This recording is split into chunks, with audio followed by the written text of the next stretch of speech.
Hataw Balita ngayon.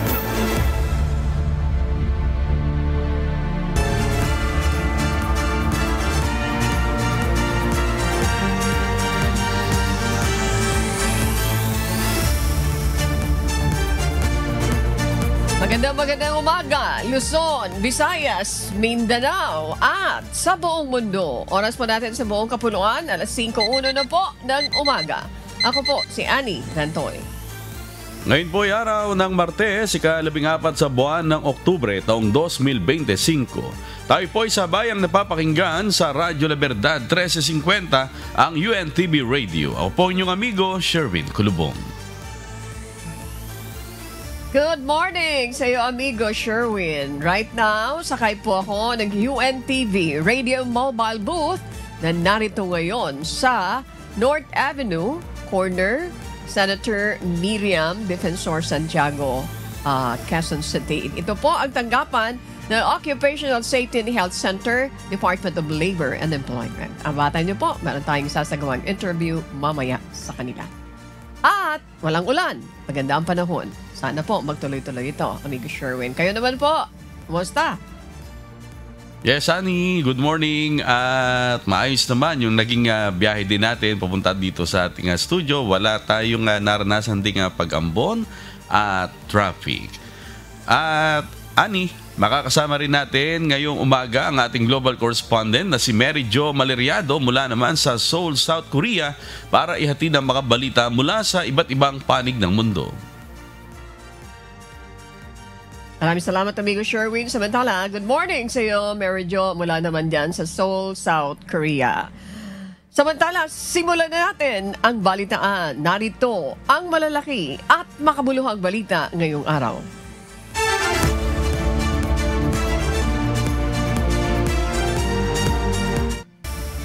Hindi pipigilan ng Malacanang ang mga nakaplanong kilos protesta laban sa katiwalian sa gobyerno ayon kay Palace Press Officer Undersecretary Claire Castro. Gayunpaman, dapat na niyang naayon ito sa batas. Sa October 17, inaasahan ang kilos protesta ng grupong kabataan patungong Mendiola, habang ang mga magsasaka naman ay sa October 21 sa Liwasang Bonifacio sa Maynila. Pero sa kabila nito, nananawagan ng opisyal ng pagkakaisa kaysa magsagawa ng mga protesta upang matulungan ang mga naapektuhan ng malalakas na lindol. Ang tangi lamang pong hiling ng Pangulo ay kung kayo magpaprotesta, dapat naaayon sa batas. Kung hindi po ito naaayon sa batas at kayo pa'y lumalabag na, dapat po siguro kayong kasuhan. Pero ngayon, muli sasabihin natin, ang Pangulo ay abala sa pagtatrabaho. Hataw Balita ngayon. Nanindigan si Cavite 4th District Representative Kiko Barzaga na wala siyang nilalabag na Code of Conduct ng Kamara. Handa rin umano siyang harapin ang mga reklamo at anuman ng parusang ipapataw sa kanya. Kahapon dumalo siya sa unang pagdinig ng House Committee on Ethics and Privileges kaugnay ng reklamo laban sa kanya. Inirereklamo si Congressman Barzaga ng National Unity Party kung saan chairperson si House Deputy Speaker at Antipolo 1st District Representative Ronnie Puno. Bunsod umano ng hindi nito akmang asal bilang kongresista. I mean, I'm ready for anything. I fully intend, when it all started, when I fought against Romualdez, I was fully expecting to die, but kung sanctions lang naman, that's much better than dying. Yeah, suspension, removal, imprisonment, those are all possible, but that's fine. Hataw Balita ngayon. Pinuna sa Senado ang pagliba ni Commissioner Mario Lipana sa budget hearing ng Commission on Audit. Kinumpirma ni COA Chairperson Gamaliel Cordova sa pagdinig ng Senate Committee on Finance para sa 2026 budget ng ahensya kahapon. Naka-medical leave pa rin si Commissioner Lipana mula pa noong August 1. Sa gitna ito ng pagkakadawit ng naturang COA Commissioner sa issue ng katiwalian sa flood control projects ng pamahalaan. Ito ay matapos ituro si Lipana ng ilang dating opisyal ng Department of Public Works and Highways sa DPWH na nag-facilitate umano ng 1.4 billion pesos na halaga ng budget insertions. It's been a tradition during budget season, mga commissioners in full force no, pumupunta talaga dito. So may I ask where is Commissioner Lipana? He has been undergoing treatment po sa abroad for his sickness. Actually, medyo may oras na nga po na matagal na po siya nagpapagamot and sometimes po hindi po siya nakakapasok. Ito po medyo extended. And if mamarapatin po ng Honorable Chair po natin, we can submit po his medical certificate, but ano lang po siguro, ang treatment po siguro ito would be para sa inyo na lang po muna siguro. Hataw Balita ngayon. Aabot na ng higit 158 million pesos na tulong pinansyal ang naipamahagi ng pamahalaan sa mga naapektuhan ng lindol sa Davao Oriental. Ayon pa kay Palace Press Officer Undersecretary Claire Castro, nagbigay rin ng karagdagang financial assistance sa Department of Social Welfare and Development o DSWD na tigsa 10,000 piso bawat pamilya. May 20 million pesos din na shelter assistance mula sa Department of Human Settlements and Urban Development para naman tulungan ang mga pamilyang nawalan ng tirahan. Sa ngayon, hindi pa nakakausap ni Pangulong Ferdinand Marcos Jr. ang Kongreso tungkol sa hiling na karagdagang pondo para sa mga naapektuhan ng lindol. Kung magkakaroon man at madideplete po ang NDRRM funds, meron pa rin po tayong 12.005 billion sa contingent fund. At kung mauubos man po ang contingent fund dahil sunod-sunod po ang nangyayaring calamity sa ating bansa, maaasahan po natin kung may excess revenue, makakuha po tayo sa unprogrammed appropriations mula sa SAGIP. Hataw Balita ngayon. Maghahain ng mga reklamo ang Department of Justice sa DOJ kaugnay ng kontrobersyal na flood control projects kahit na walang testimonya mag-asawang Curly at Sara Diskaya. Ayon kay Undersecretary Frederick Vida, officer in charge ng DOJ na may nakalap namang sapat na ebidensya kahit hindi maging state witness ang mga Diskaya. Ilang beses na nagtungo ang mag-asawang Curly at Sara Diskaya sa DOJ upang magbigay ng salaysay kaugnay ng investigasyon sa sinasabing mga maanumalyang flood control projects. Ngunit ayon kay Yusek Vida, hindi pa sila kontento sa pahayag na mga ito. The timelines is already set. The people are impatient. If we don't find something satisfactory, we will file the appropriate cases with or without the state witness. We will build the cases based on the evidence we have. Hataw Balita ngayon. Pasado na kahapon sa ikatlot huling pagbasa ng House of Representatives ang pambansang pondo para sa taong 2026 na nagkakahalaga ng 6.793 trilyon na pesos.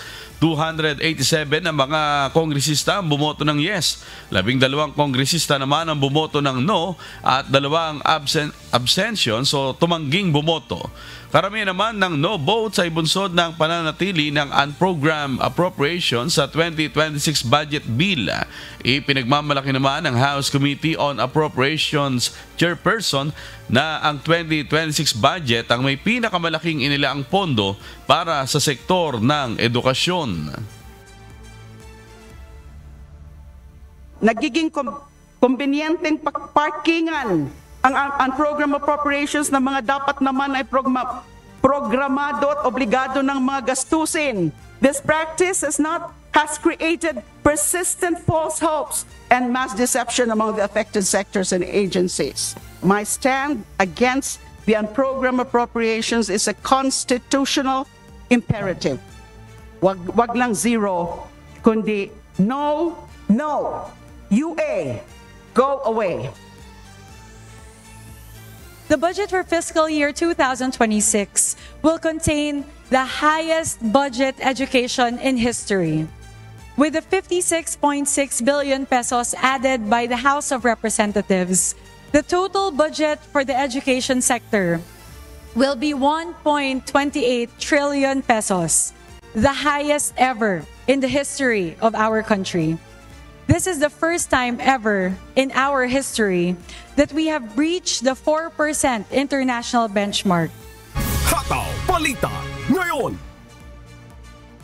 Natuloy pa rin ang misyon ng barko ng Bureau of Fisheries and Aquatic Resources sa BIFAR na nabigyan ng tulong sa mga mangingisda sa West Philippine Sea ayon sa Philippine Coast Guard.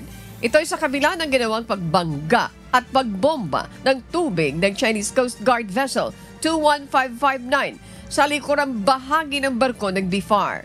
Nangyari ang insidenteng ito noong linggo noong umaga, wala pang 2 nautical mula sa Pag-asa Island sa loob ng mismong territorial sea ng Pilipinas. Tinawag naman ng Philippine Coast Guard na pangaharash ang ginawa ng Chinese Coast Guard. Is it the first time that the Chinese Coast Guard became very aggressive in Pag-asa Island? I think so, because before, the aggression of the Chinese Coast Guard and Chinese Maritime Militia is very near the Pag-asa case. But this time around, this is the closest that the Chinese Coast Guard harassed and bullied BIFAR vessel. Hataw Balita ngayon. Maglalabas na ngayong araw ng memorandum si Ombudsman Crispin Remulla kaugnay ng rules sa pag-access ng Statement of Assets, Liabilities and Network o SALN ng mga opisyal ng gobyerno. Mas maaga ito ng isang araw kaysa sa nauna niyang ipinangako na gagawin ito sa araw ng Miyerkules. Kabilang sa maaring ma-access ay SALN ng Presidente at ng Vice-Presidente. Hataw Balita ngayon. Lumabas sa pinakabagong survey ng Social Weather Station na karamihan sa mga Pilipino ang nais papanagutin si dating Pangulong Rodrigo Duterte kaugnay ng mga pagpatay sa gitna ng war on drugs sa ilalim ng kanyang administrasyon. Sa survey na isinagawa ng September 23 hanggang 30 ngayong taon, 50% sa 1,500 respondents ang nagsabi na dapat managot ang dating Pangulo sa mga pagpatay. 32% ang hindi sumang-ayon habang 15% ang hindi tiyak ang sagot. Ang survey ay nilabas kasunod ng desisyon ng International Criminal Court na ibasura ang hiling na ang interim release ng kampo ng dating Pangulo. Hataw Balita ngayon. Tukoy na ng Philippine National Police Highway Patrol Group o PNP-HPG kung saan ang bentahan ng mga pekeng green plate. Base sa mga impormasyon na natatanggap nila, nasa 15,000 hanggang 30,000 pesos ang bentahan nito. Tiniyak naman ng HPG na hindi sila titigil hanggat hindi nauubos ang mga pasaway na motorista na gumagamit ng pekeng green plate para lang makaiwas sa number coding scheme. Samantala, nasa kustudiya na ng HPG ang nag-viral na sasakyan na gumagamit ng pekeng green plate. Kusang isinuko ng may-ari ang kanyang Nissan Terra na may plakang NNX 1135. Depensa ng driver nito mismong ang kasa na kanilang pinagbilhan ng sasakyan noong 2023 ang nagbigay sa kanila ng naturang plaka. Mga kababayan, this is the third time na I will give you caution about the sporting of green plates na hindi naman po kayo hybrid o electric-powered motor vehicles. Ang green plate po ay para sa HEV lamang. Itong naipakita dito ay hindi siya HEV. So mangyaring bumalik na kayo sa mga plaka nyong totoo to avoid inconvenience on the highways and on the streets. We try to inform them, nakuha na namin ng green plate na siya. Kaya went twice sa dealership to return nga kasi bakit nga green yun. Sabi nila sa amin na babalikan kami kasi LTO issued nga yung...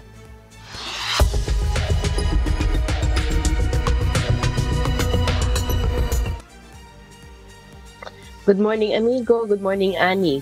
Naglabas ng pinakabago at mas mahigpit na patakaran sa pagbubuwis ang pamahalaan ng Thailand para sa mga dayuhang manggagawa. Ito ay kaugnay ng hakbang na may ayon sa international standards ang tax system ng bansa. Ito ang humahataw na balita ni Arcane Yorka.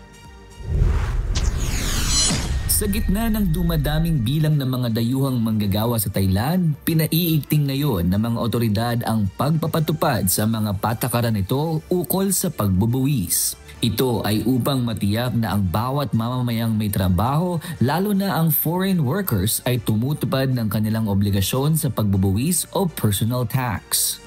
Sa ilalim ng Thai tax law, ang isang dayuhang naninirahan sa bansa sa loob ng 180 days o higit pa ay itinuturing na tax resident. Ito ay nangangahulugan na sila ay may pananagutan sa pagbabayad ng buwis mula sa kanilang kinikita dito sa Thailand o mula man sa ibang bansa. Sa kabilang banda, ang mga itinuturing na non-residents ay bubuwisan lamang mula sa kanilang kinikita sa loob ng bansa. Sa Progressive Personal Income Tax System na ginagamit ngayon ng Thailand, ang antas ng buwis ay tumataas ayon sa net income ng isang manggagawa mula 5% hanggang 35%. Samantala, ang mga kumikita ng 150,000 baht pababa o katumbas ng 270,000 pesos ay hindi kasama sa naturang buwis, ngunit obligado pa ring mag-report sa Revenue Department. Lumagda din ang Thailand sa Double Taxation Agreements or DTAs sa 60 bansa upang maiwasan ng mga foreign workers na mabuwisan ng 2 beses sa kaparehong kita ng mga ito.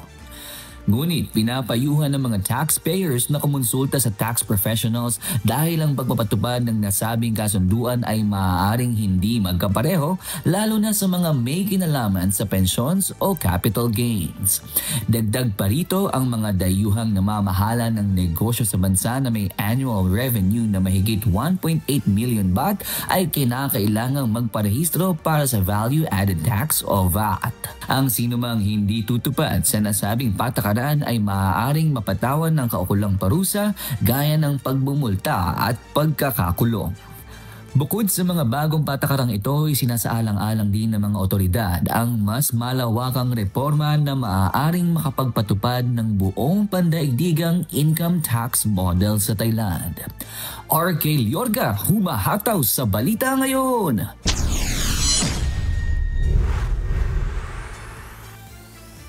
Patuloy ang pagtaas ng bilang ng mga Kiwis na umaalis sa bansang New Zealand. Ito'y dulot umano ng paghina ng labor market sa bansa. Ito ang humahataw na balita ni Early Briones.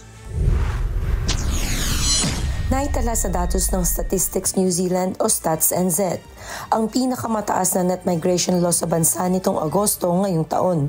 Umabot na ito sa nasa 47,900 na katao, kumpara sa 44,900 katao noong nakaraang taon. Samantala, patuloy namang bumababa ang annual net migration rate sa bansa, na umabot sa halos 11,000 katao lamang sa taong ito hanggang sa buwan ng Agosto. Patuloy rin ang pagbagsak ng overall migrant arrivals na nasa 138,600 na pinangungunahan ng mga mamamayan ng New Zealand, India, China, Pilipinas at Sri Lanka.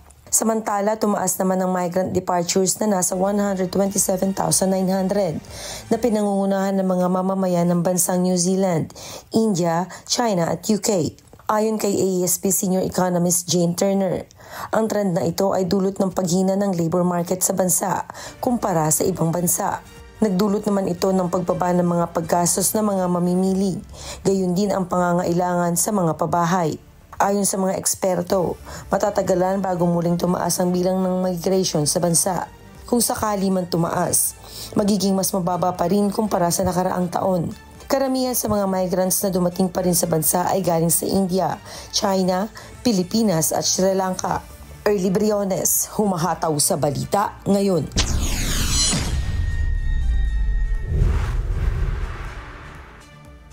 Nanindigan ang pamahalaan ng Australia na hindi ito magbabayad ng ransom sa cybercriminals na nanghak sa data ng Qantas.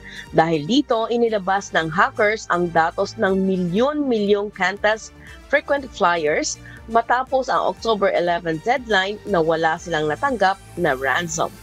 Ito ang humahataw na balita ni Danny Dalieva. Isa ang National Airlines ng Australia na Qantas sa 40 global firms na ninakawan ng datos ng isang cybercrime collective noong July. Nasa 5.7 milyong customer ng Qantas ang nakuhanan ng personal data.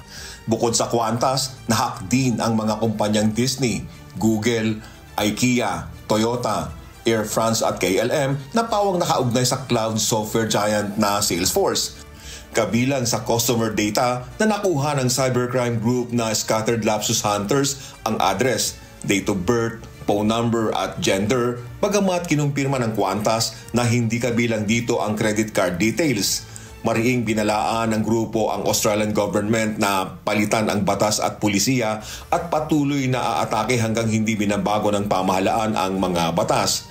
Kabilang ang datos ni Transport Minister Catherine King sa mga inilabas ng cybercriminals sa dark web.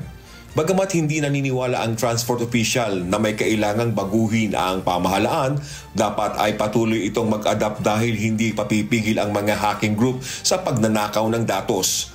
Pinayuhan niya ang Australians na magpalit ng password, gumamit ng two-factor verification at huwag i-click ang link sa email na galing sa unknown sources.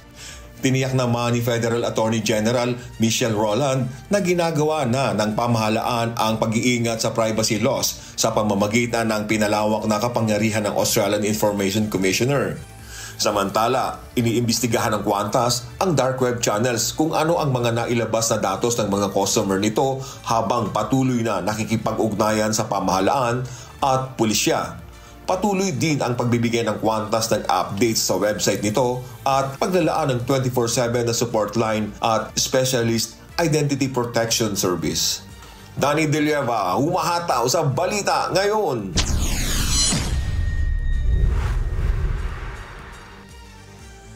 Ipinahayag ni French President Emmanuel Macron ang mga cabinet members sa kabila ng lumalalang krisis sa France.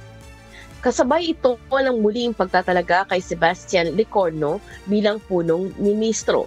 Ito ang humahataw na balita ni James Hilario. Sa kabila ng lumalalang krisis pampolitikal na nararanasan sa France, tiniyak ni French President Emmanuel Macron na nananatiling matatag ang pamahalaan. Kasabay nito inihayag ng Pangulo ang pagbabago sa gabinete na kakatawan sa pamamahala sa bansa bago pa ang itinakdang deadline sa pagsusumite ng pambansang budget. Muling itinilaga ni Macron si Sebastian Lecornu bilang punong ministro.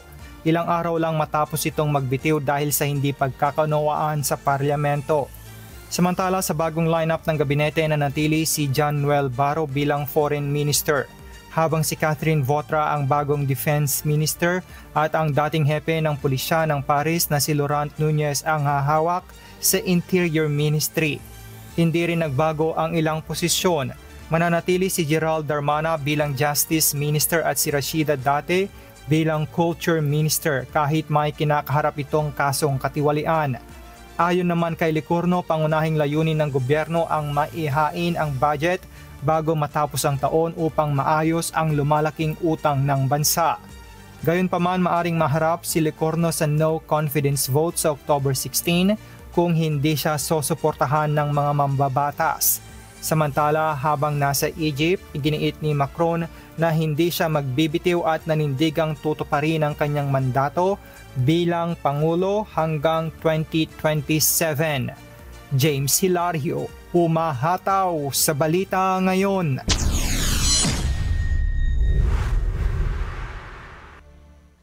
At iyan po ang mga balita mula sa iba't ibang panig ng mundo. Mula rito sa Seoul, South Korea, ako si Merjo Maleriado. Kamsahamnida. Makakapanayam natin ngayong umaga si Engineer Brian Paul Paraiso, Engineer 2 ng Safety Control Division Occupational Safety and Health Center o OXC, Occupational Safety OSHC, upang pag-usapan ang tungkol po sa workplace safety and response program, lalo na po ngayon left and right ang mga lindol sa ating bansa. Magandang umaga po sa inyo, Engineer Ryan Paraiso. Magandang umaga din po. Thank you very much for joining us this morning. Maraming salamat. Ayan, maraming na aldaw sa imo. Now, kasama ko si amigo Sherwin Colobong na nasa loob ng studio. My first question here, ano ba yung mga safety protocols, yung mga programs ng Occupational Safety and Health Center DOLE na ipinatutupad sa mga workplace para matiyak ang kaligtasan ng mga empleyado oras ng lindol? Left and right, ang mga lindol na nangyari, mga alam na ng ating mga kasambahayan, balitang-balita, lagi silang natatakot sa workplace nila. Paano kaya kung lumindol dito sa lugar ko? Nandito ako sa ganitong lugar. Sige po, Engineer, go ahead please. Thank you. Alinsunod sa DOLE Department Order 252, Series of 2025, Ito yung revised implementing rules and regulations ng Republic Act 1105. Ito yung an act strengthening compliance with occupational safety and health standards and providing penalties for violations thereof. No? Bawat establishment ay dapat na nagsasagawa ng emergency plans, training at drills, tulad ng fire and earthquake drills, evacuation procedures, at first aid training. Ito ay upang makasiguro na wasto at angkop ang kaalaman ng bawat manggagawa hinggil sa mga dapat gawin sa panahon ng kalamidad. Dapat din ay may OSH committee na tinatawag ang bawat puok pagawaan at responsibilidad nila na masiguro ang kaligtasan at kalusugan ng bawat manggagawa sa pamamagitan ng pag-develop ng accident prevention program. Pati na rin ang emergency preparedness at disaster management protocols. Kabilang dito ang proper evacuation at shutdown procedures. Yung shutdown procedures po, ito po yung mga medyo komplikado ng mga makina na hindi natin po pwedeng i-shut off lang ng basta iti-turn off lang yung switch. So meron siya talagang procedure na kailangang sundin. Ang safety officer ng isang kumpanya ay binibigyan ng kakayahang mag-issue ng work stoppage order kung mapapatunayan na delikado at mayroong imminent danger ang lugar pagawa. Ang bawat manggagawa ay may karapatan na i-report ang aksidente o anumang dangerous occurrences sa kanilang employer, sa DOLE at iba pang government agencies. At ayon sa Labor Advisory Number 17, Series of 2022, ito yung Labor Advisory tungkol sa suspension of work in private sector by reason of weather disturbances and other occurrences. Ang mga employers ay maaaring magpatigil ng operasyon sa tuwing may nagaganap na kalamidad gaya ng lindol. Okay.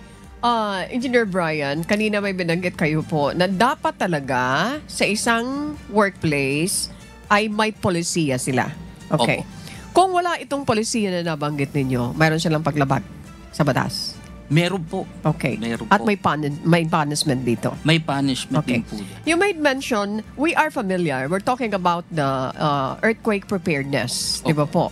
Para maging knowledgeable yung ating mga kababayan. Kasi sinasabi nila na maging part na ng buhay natin ang lindol.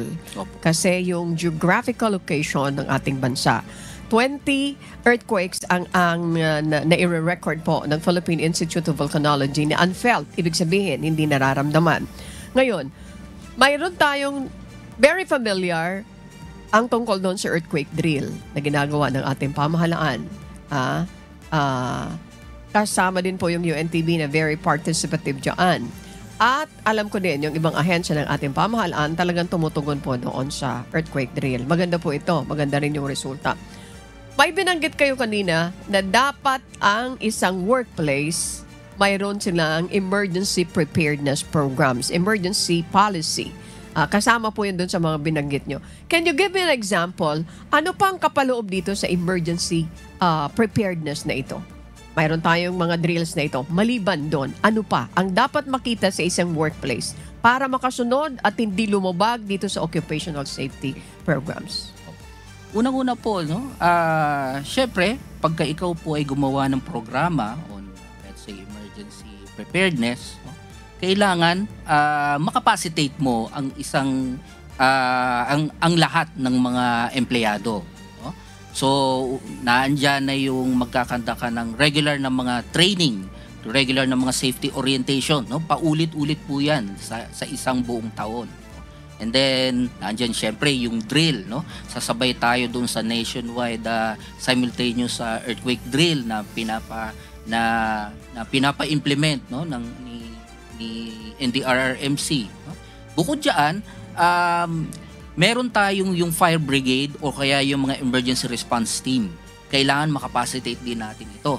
Yung mga miyembro ng team na yan, kailangan din, meron din training sila, mga specialized training. Ano-ano yung mga trainings na to? Halimbawa, yung sa basic life support, sa first aid, yun, pwede po natin matap ang Philippine Red Cross po dyan, no? Firefighting, yung tama po bang pag-handle nung paggamit no ng fire hoses, tamang pag-handle ng fire extinguisher, pwede po nating itap diyan ang BFP, no? Sa emergency rescue, no? And then pwede po nating matap diyan either ang Philippine Red Cross o ang BFP. Okay, so marami pala pong kapaloob dito. Opo.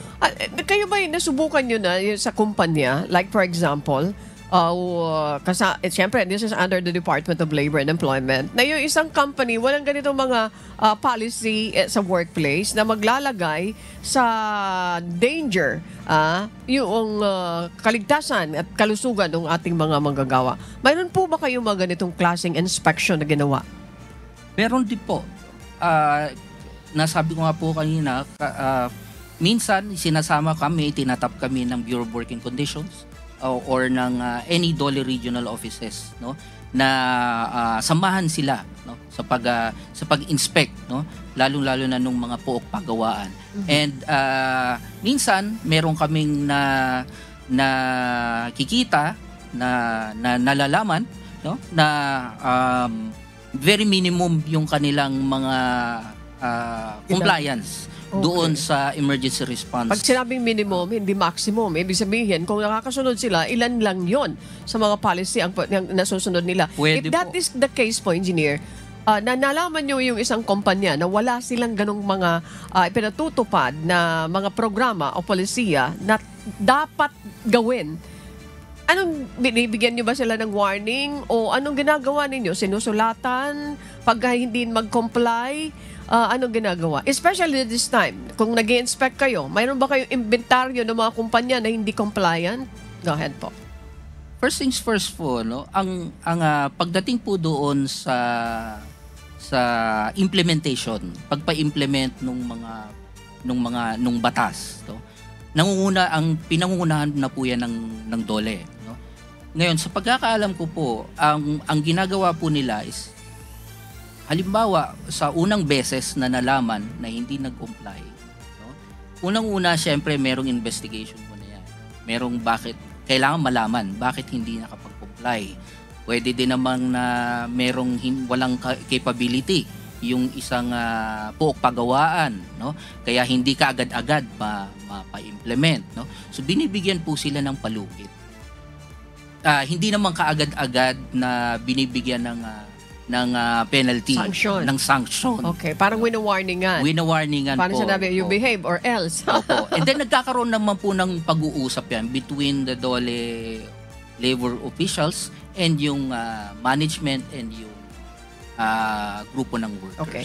So at this point, mas maghihigpit kayo. Kung mahigpit kayo ngayon, before, mas mahigpit kayo ngayon, especially maya't maya may mga lindol na nagaganap. At sinasabi nila, kung sakasakaling gumalaw yung West Valley Fault, yung National Capital Region na thickly populated at maraming mga establishments, ito po ay magkakaroon ng maraming damages at maraming mamatay. So, ngayon mas mahigpit po kayo sa pag-i-inspeksyon together with the DOLE and the Bureau of Working Condition. Opo. Okay. Totoo po niyan. So this is a warning doon sa ating mga kababayan na nakikinig, yung mga establishments, you have to follow. Dapat nakakasaya yung mga policy ninyo kasi mas magiging strict yung Department of Labor kasama ang Bureau of Working Conditions and of course the occupational safety. Now, let's talk about the training. Para maging aware. Ang occupational safety ba ay nagbibigay ng mga iba't ibang training? Opo. Yun nga po, nabanggit ko po kanina, yung binibigay po ng training para sa safety officer, yung 40 hours na basic occupational safety health training, no? And then pagka ikaw, kung ang paggawa naman po ay sa construction industry, no? Meron po 40 hours na POSH na tinatawag o yung construction safety and health training.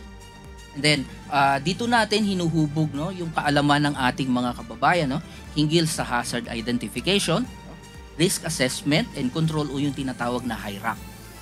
And then, doon din po sa training na yon, itinuturo kung paano yung tamang pag-identify ng mga peligro, lalo na po yung mga unsafe act at safe conditions. No? Nang sa gayon ay maging epektibo, no, na safety officers at safety committee members sila, no, sa kanilang mga office. itong mga safety committee na ito, no, ay inaatasang bumuo ng OSH program, no, ng kanilang mga kumpanya, at kabilang na doon ang palagiang pagkandak ng earthquake drills, seminars doon sa disaster response plan, first aid at iba pang OSH-related activities. Dagdag pa dito, patuloy din kami na nagsasagawa ng mga information dissemination, no? Tulad ng mga webinars, no, na mapapanood sa aming official Facebook page. Ito pong mga libre na mga webinars pong ito, no, tumatakbo po ito ng 1 hanggang 2 oras. No?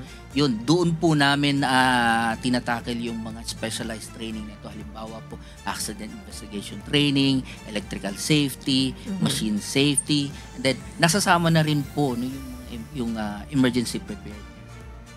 Alam po namin na lahat ng ito, no, ay makakatulong sa bawat manggagawa hinggil sa anong mga dapat gawin, no, sa panahon ng emergency o sakit. Okay.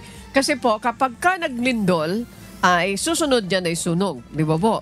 May sunog. So napaka-importante yung mga trainings na yan. At this point po, tawagin ko si Amigo Sherwin Colobong para sa kanya mga additional questions. Amigo Sherwin, magandang umaga sa inyo. Go ahead with your question, please. Thank you. Narinig naman natin yung mga binanggit po ninyo. Ang tanong ko na lang po pagka hubang ganitong nag-i-inspect po kayo sa mga pagawaan, yun hubang mga empleyado ay hindi na pinapapasok or kahit na ongoing yung kanilang operation ay nag-i-inspect kayo? Kasi dito sa Laguna ngayon na Ani at Engineer, sa mga eskwelahan, all levels, yung public and private, wala silang face-to-face classes ngayon para i-inspect yung mga eskwelahan dahil nga dito sa pangamba, no, ng mga malakas na paglindol. Sa OSHC po ba, Sir, ganun din? Ang school ba sakop ninyo sa mga in-inspect ng DOLE? Kasama din? Opo. Okay, sige. Okay, sige po. Ano pong sagot natin doon sa tanong ni Amigo Sherwin? Okay. Engineer. Dapat po during inspection, no, kailangan present yung mga workers, no, yung mga empleyado. Kasi kasama na rin po doon, bukod doon sa pagtitingin o pag-evaluate, pag-assess, no, ng buildings, ng infrastructure, no. Kasama na din po yung kung paano yung kung safe ba yung mga tao, yung mga empleyado habang ginagawa nila yung kanilang mga trabaho. Kasama din po doon yung pag-i-interview namin sa kanila kung kumusta na ba sila doon sa kumpanya. Meron po ba sila meron ba ang kumpanya na yun sinasabi ng mga kumpanya na merong ganitong mga training sila, totoo ba, no? Doon mismo binabalidate namin, no, on site, binabalidate namin kung totoo ba yung sinabi ng employer na kayo ay pinoprovidean ng ganitong mga trainings. Kung pinoprovidean, okay, tingnan po natin kung talaga po bang natuto tayo doon sa mga trainings na ibinigay ng mga employees. So, ang sagot pala doon, Amigo Sherwin, ay kailangan papasukin because they need to validate this. Without those students, wala silang mapagtatanungan. Di ba po? Okay. Amigo Sherwin, additional question? Kung wala na po kayong tanong, Oo, dito kasi Ani, kaya ako natanong, sa Laguna nga kasi, starting today, wala ngang face-to-face classes. Kaya lang, ang tanong nga dyan ng ibang mga magulang, lahat kasi ng eskwelahan sabay-sabay. Bakit hindi kumbaga, may mga lugar na yun muna ang i-prioritize at hindi buong lalawigan ng Laguna, Ani? Ayan, sa buong lalawigan. Actually, pwede naman po yun. Kung hindi po talaga po pwede, if there is really a need na huwag papasukin yung mga empleyado o yung mga estudyante sa paaralan. Pwede naman po kaagad-agad mag-inspect, no, ng infrastructure o yung buildings. No?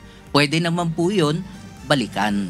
Okay. No, yung pagka kumbaga nag-resume na po yung regular na trabaho, pwede pong balikan yun ng DOLE, no?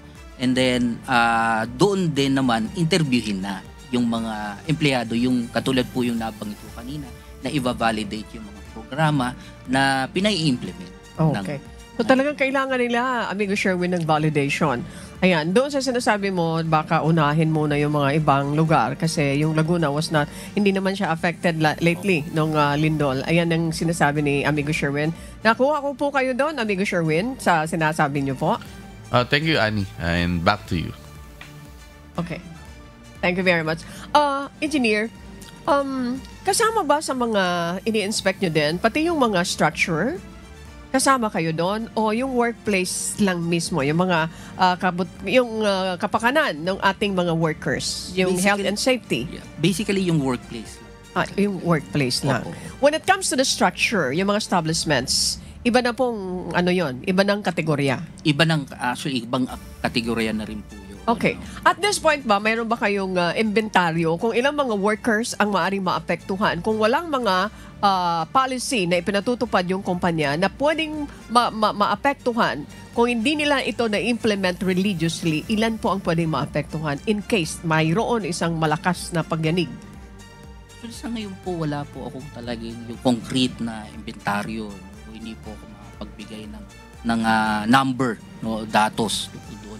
Pero ang sigurado ko po doon once na talaga pong magkaroon ng ganung sakuna ng yung lindol, lalong-lalo na po kung ang halimbawa ang isang pagawaan ay medyo luma na, and then hindi po properly maintained, and then nandiyan na po yung halimbawa wala po silang proper training, yung mga empleyado hindi man lang nagkakaroon ng drill, So, tingin ko po diyan, pagka talagang nagkaroon ng ganung sakuna, nagkaroon uli ng lindol, sigurado marami po ang maapektuhan. Okay. At this point, anong panawagan nyo considering labag sa batas kapag hindi ka nakatupad dito? Once na ma-inspect kayo ng Department of Labor, the Bureau of Working Condition, including the Occupational Safety, dahil kasama kayo dun sa mga nag-inspect, ano yung gusto nyong ipanawagan sa ating mga employer? Go ahead, please. Thank you. Unang-una po, kailangan po talaga na lahat po ng pagawaan, unang-una, ay magkaroon ng, nagsisimula po lahat sa isang commitment o yung commitment ng isang employer, doon sa batas, na or pledge ng isang employer sa batas na pangalagaan yung kanyang mga empleyado sa pamamagitan ng isang polisiya, OSH policy. And then sa OSH policy na yan, magkakaroon ng mga programa para masunod ng 100% yung OSH policy na yan. So yung sa programa na yan, kasama na dyan yung emergency preparedness programs, and then magkaroon ng capacity building yung mga empleyado, hindi lang yung drill, kailangan meron din mga safety orientations, and then kung magkaroon naman ng specialized na training doon sa mga members ng emergency response. Okay. Napakahalaga ng banggit ni Engineer Brian, mga kasambahay na nakikinig at nanonood sa atin. Maraming salamat, Engineer Brian Paul Paraiso, Engineer 2 ng Safety Control Division, Occupational Safety and Health Center ng Occupational Safety and Health Center Dole. Magandang umaga po. Magandang umaga din.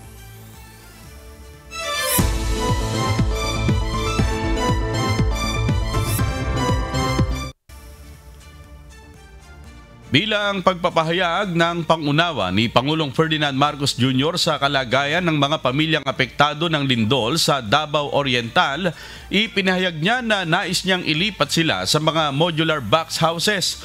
Ayon sa Pangulo, tila lalong nagpapahirap sa mga lumikas na pamilya ang pananatili sa maiinit at hindi komportabling tent, lalo na't nawala na sila ng mga tirahan bunsod ng naganap na sakuna. Samantala, nagbigay na rin ng direktiba ang Pangulo sa mga apektadong lokal na pamahalaan upang agad na matukoy kung alin sa mga gusali ang hindi naligtas o maaari pang gamitin matapos ang malakas na lindola. Sa pamamagitan nito, malalaman kung gaano kalaki ang pondong kinakailangan para sa pagkukumpuni o muling pagtatayo ng mga nasirang istruktura. Si Gladys Tuabi, humahataw live.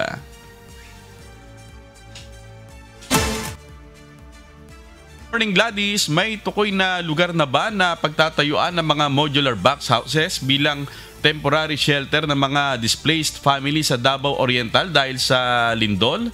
Gladys?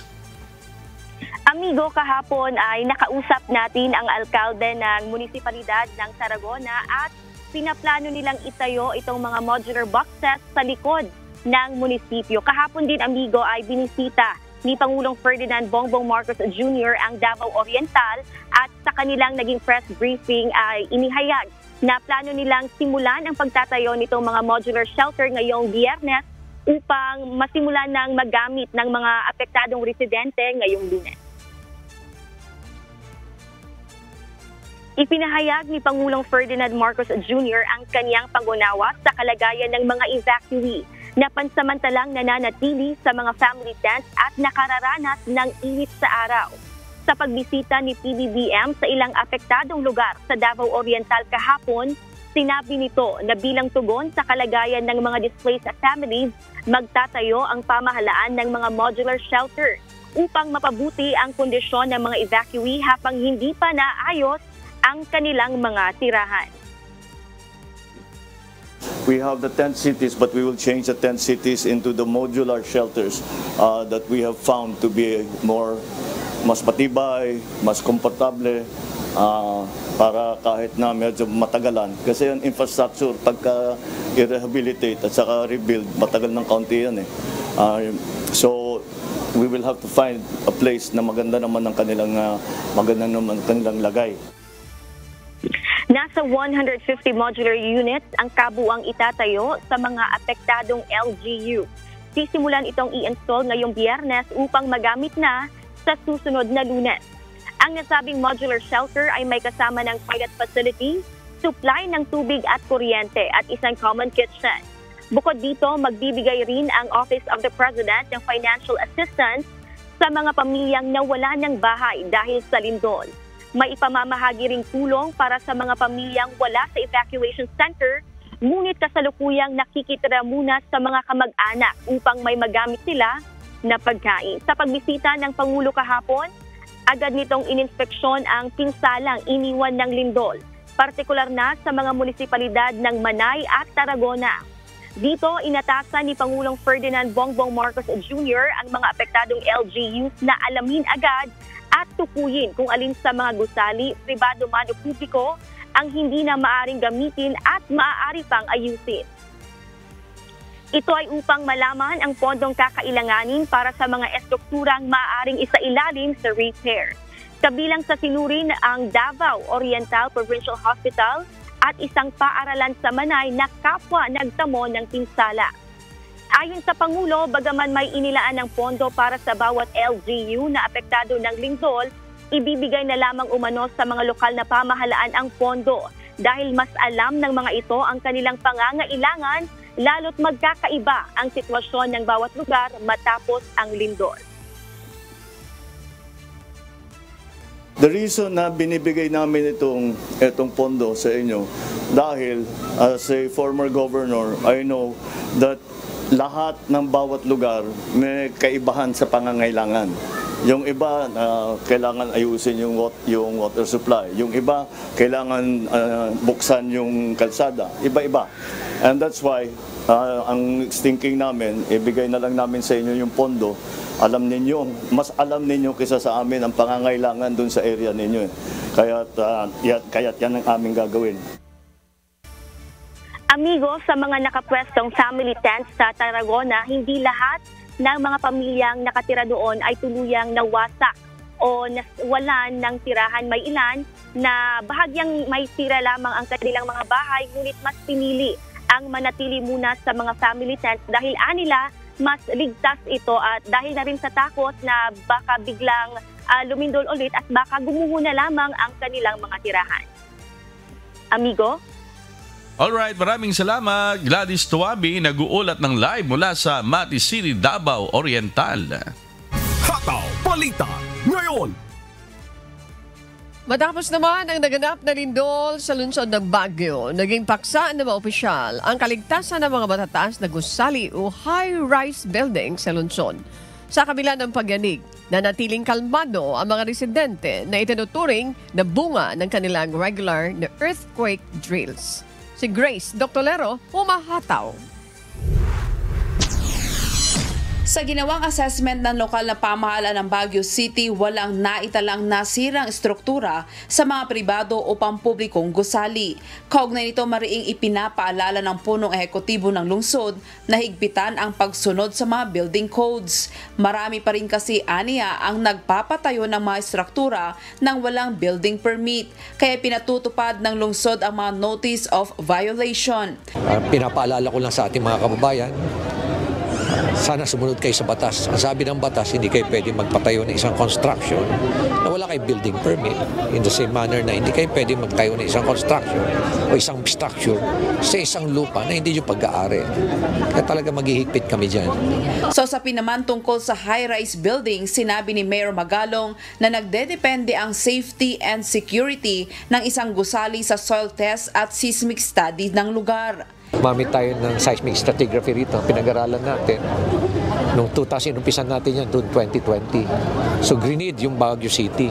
At lumalabas na may mga lugar dito sa Baguio na mas delikado pa nga yung one story kaysa sa multi-level. In the same manner na may mga lugar na mas delikado yung multi-level. Yung study ng yung seismic stratigraphy at yung soil test would determine kung anong pwedeng itayo doon sa lugar na yun. Patuloy ang pagtitibay ng lungsod sa mga protocol para sa kaligtasan ng publiko mula sa regular na earthquake drills hanggang sa mahigpit na pag-monitor sa mga gusali. Grace Doctolero, humahataw sa Balita Ngayon. Ilang establishmento sa Davao City nilagyan ng red at yellow tag ng mga otoridad matapos ang inspeksyon ng City Building Official at ng Philippine Institute of Civil Engineers dahil sa mga nakita umanong pinsala sa kanilang mga gusali. Si Alan Manansala, humahataw. Naglabas na ng public advisory ang Office of the City Building Official o OCBO matapos isagawa ang rapid visual inspection sa iba't ibang gusali sa lungsod. Katuwang ang Philippine Institute of Civil Engineers o PICE Davao City Chapter. Batay sa resulta ng inspeksyon, ilang establishmento ang nakitaan ng pinsalang dulot ng lindol kaya't nilagyan ito ng red tag at yellow tag bilang babala sa publiko. Ang red tag ay nangangahulugang mahigpit na ipinagbabawal ang paggamit o pagpasok sa gusali dahil sa matinding sira at itinuturing na delikado. Kabilang sa naka-red tags ay ang administrative at school building ng Mapua Malayan Colleges Mindanao, the Velvet Suite and Hotel o Ordorem City, ang Toledo Building 3 ng Magallanes Residences, at ang Teleperformance Davao bahagi ng SM Annex Building. Samantala, ang yellow tag ay nangangahulugang may limitadong paggamit lamang ng gusali dahil sa katamtamang pinsala na nangangailangan ng pagkukumpuni bago muling magamit. Kasama sa mga gusaling ito, ang Building A, B at C ng Felcris Central, ang parking building ng Gaisano Mall of Davao Bahada, Vivalde Residences Davao at Mesa Tierra Garden Residences. Ayon sa OCBO, mahigpit na ipinag-uutos sa lahat ng may-ari ng mga naturang establishmento na sumunod sa mga kondisyon at safety requirements bago muling payagang gamitin ang kanilang mga gusali. Patuloy pa rin ang isinasagawang inspeksyon sa iba pang mga gusaling na iulat na may mga bitak o sira sa pangunguna ng OCBO at PICE. Para sa karagdagang impormasyon, pinapayuhan ang publiko na direktang makipag-ugnayan sa Office of the City Building Official. Alan Manansala, humahataw sa Balita Ngayon.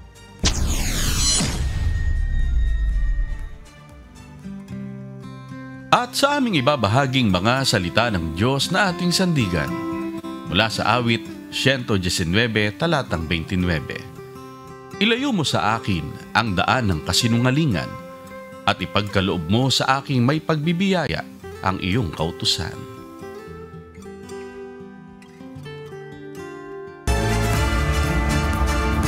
At yan po ang makamahataw na balita ngayong umaga ng Martes, ika-14 sa buwan ng Oktubre 2025. Ako po inyong amigo, Sherwin Kulubong. Sa ngalan po ng lahat na bumubuo ng UNTV News and Rescue, UNTV, Radyo La Verdad 1350 at ng ating mga correspondent mula sa Pilipinas at sa iba't ibang panig ng mundo. Ako naman po, si Annie Tanor. At dito sa UNTV at UNTV Radyo La Verdad 1350, Diyos ang aming sandigan, serbisyo publiko ang aming pinahahalagahan. Susunod na po ang Good Morning Kuya. Salamat po sa Diyos at magandang umaga.